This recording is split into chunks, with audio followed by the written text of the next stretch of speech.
Fala galera, tudo beleza com vocês? Eu sou o Guilherme do Pegada Nerd e hoje estou aqui para mais um vídeo no qual eu irei comentar mais um episódio de Bleach. Hoje comentando o episódio 10 da nova temporada, né, da Guerra dos Mil Anos aí, Guerra Sangrenta dos Mil Anos. Mas antes de falar sobre o vídeo em si, sobre o episódio, eu vou pedir para vocês curtirem o vídeo, se inscreverem no canal e ativar o sininho das notificações, pois isso ajuda pra caramba a mostrar pro YouTube que vocês estão gostando e também, ativando o sininho, faz ele entregar para vocês quando tiver vídeos aqui. E quando vocês mostram que gostam, se inscrevendo no canal e dando like no vídeo, o YouTube passa a entregar para outras pessoas. Então, para de enrolação, como sempre, né? E vamos para o resumo aqui do episódio 10 de Bleach, a Guerra Sangrenta dos Mil Anos. O episódio começa, como a gente viu, terminar, né, com a luta do Zaraki com o Nohana. Eles continuam lá lutando e tal, e tem os flashbacks, que eu reclamei no vídeo anterior que não teve. A gente vê o Nohana andando pelas favelas lá, pelos territórios mais cheios de criminosos, onde tem um índice de criminalidade, gangues, essas coisas. E ela tá caçando alguém forte para lutar com ela. Porque, como ela mesmo disse, só pode existir um Kenpachi e para um existir, o outro tem que morrer, como acontece. Assim como o Zaraki ganhou o posto de Kenpachi, de capitão, né, da divisão.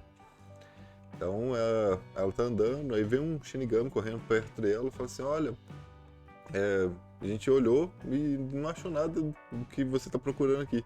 Ela até fala: Você entendeu o que eu tô procurando? Que estranho, bem perspicaz da sua parte, né, fazer isso.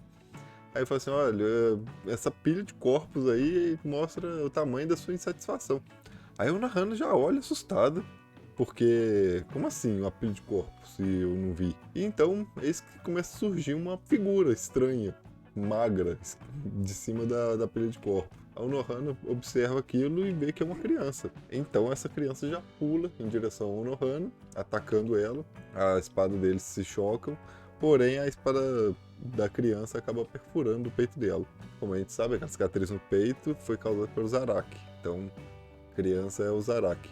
E a pilha de corpos foi ele que fez, ele que matou tudo de gente lá, com tanto de almas. E eles estão lutando e tudo. Aí o Zaraki percebe que cada vez que ele fica desacordado e volta, ele fica mais apto a reagir aos movimentos dela. Tanto que em certo momento ele consegue perceber que ele não só consegue se defender dos golpes dela, como ele começa a conseguir contra-atacar também. Aí a Onohana vai falando que ela procurava alguém forte, que encontrou o garoto que era forte, que foi a primeira vez que ela sentiu alegria em tanto tempo em cruzar a espada com alguém, e que ela fala que foi a fraqueza dela que fez ele restringir o poder, essas coisas assim. E ela fala que percebeu que quanto mais ele tá perto de morrer, mais forte ele fica. Foi assim quando ele enfrentou o Ichigo, quando enfrentou o Noitra e novamente quando enfrentou o rei da Rei Quincy. E ela então vai ficar tentando matar ele, trazendo ele de volta e tal. Então ela vai matando e eles estão lutando. Aí ele vai e desfere um golpe nela, consegue desferir um golpe que fere ela. Aí ela explica pra ele, ó, eu me especializei em cura justamente para poder aguentar mais tempo na luta. Assim como você, né, desenvolveu a capacidade de restringir o seu poder para a luta durar mais, eu fiz isso para conseguir durar mais. Só que eu vou usar meus poderes de uma forma diferente. Eu vou usar para manter você vivo e não deixar você morrer. Aí ela vai e ativa a Bankai dela, porque, né, se ele chegou no ponto onde consegue atacar ela, então ela tem que levar isso mais a sério.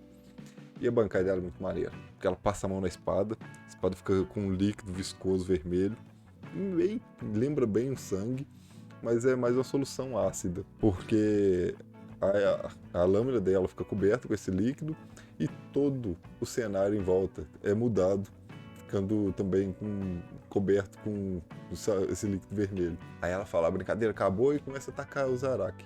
E tipo, é muito foda, porque como eu disse, é uma solução ácida. E isso vai corroendo o Zaraki enquanto ele tá lutando com ela, ao ponto dele se tornar apenas um esqueleto. E eles estão medindo força dos golpes deles e tal, até que chega um momento que a Unohana tá lá lembrando que quando ela cruzou as espadas com o Zaraki ainda criança, centenas de anos atrás, ela percebeu que ele era mais forte do que ela, que ele era o escolhido para se tornar o próximo Kenpachi.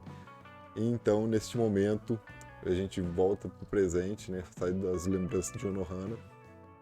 E a gente vê o Zaraki partindo para um ataque. Ataque esse que a Unohana consente que é o ataque que ela precisa para morrer e deixa ser ferido. Ele consegue atravessar a espada nela. Aí ela até fala assim, adeus, o único homem no mundo que me fez sentir alegria.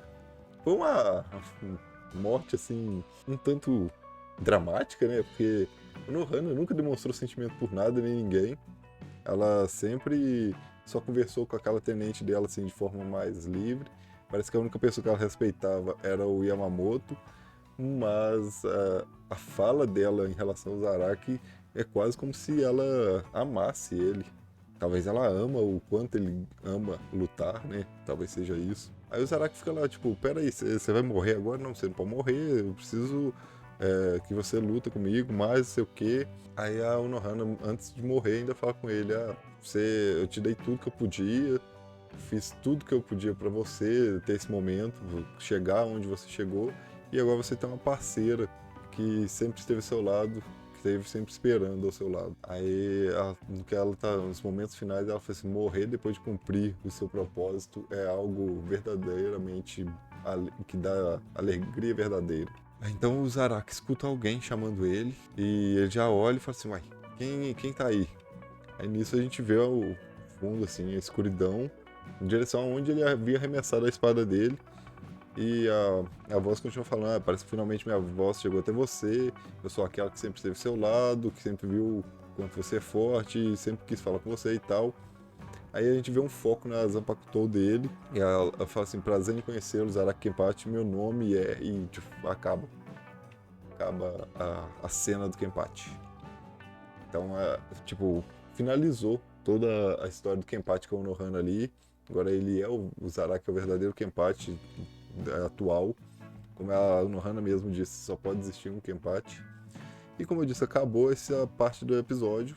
Então a gente vai para o Palácio do Rei das Almas, onde o Ichigo e o Renji estão indo conseguir recuperar as espadas dele com o Nimaya.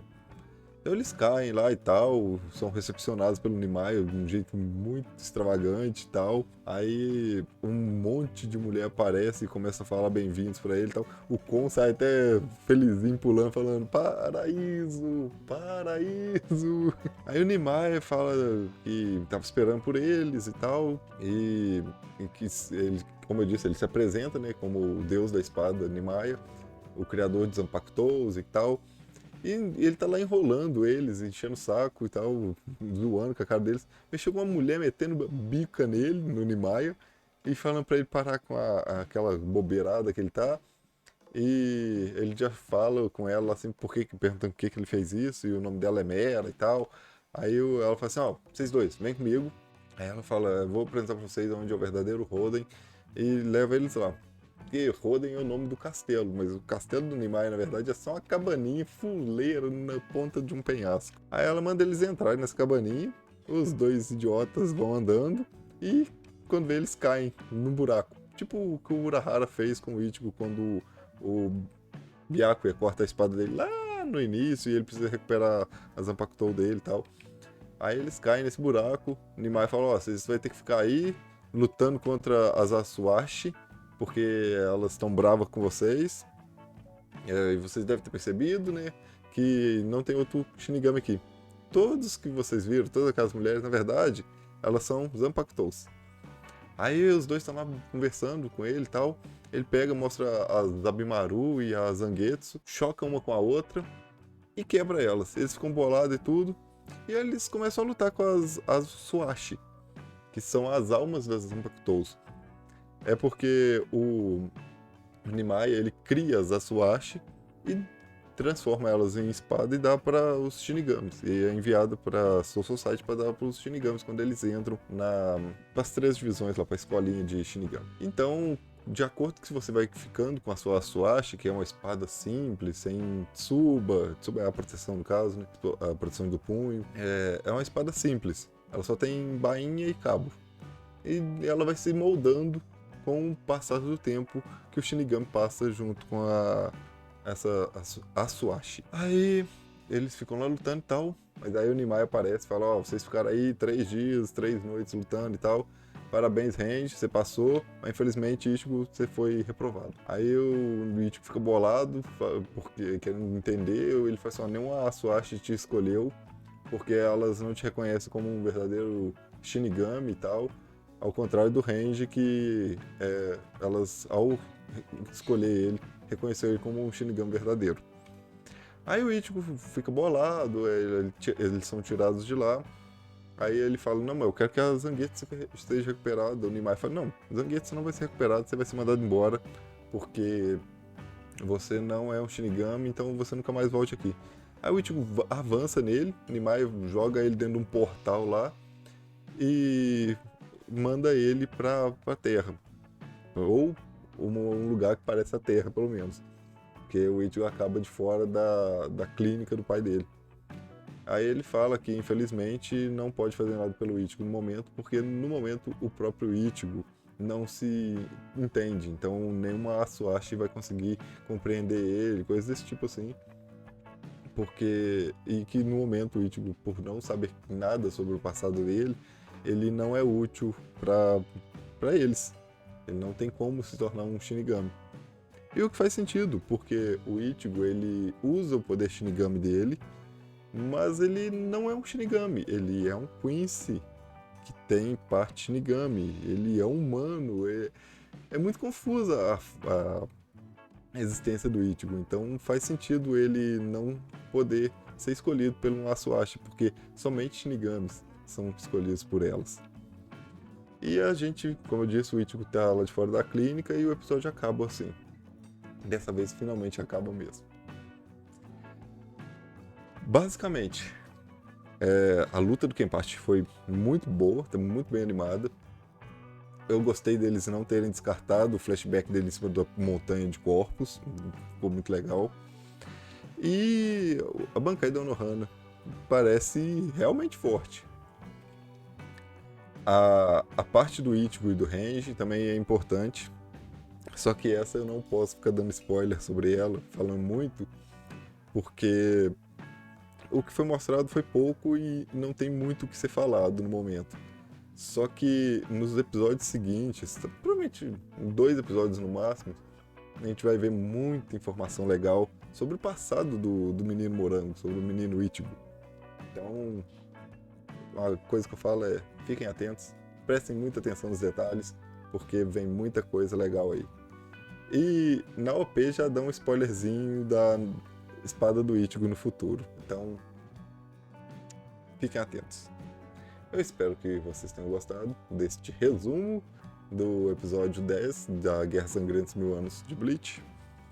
E se gostaram, lembre de deixar um like, se inscreverem no canal e ativar o sininho das notificações. Aqui do lado, ó, 2 vídeos para vocês continuarem assistindo. Se vê no próximo vídeo. Valeu, falou, até a próxima, fui!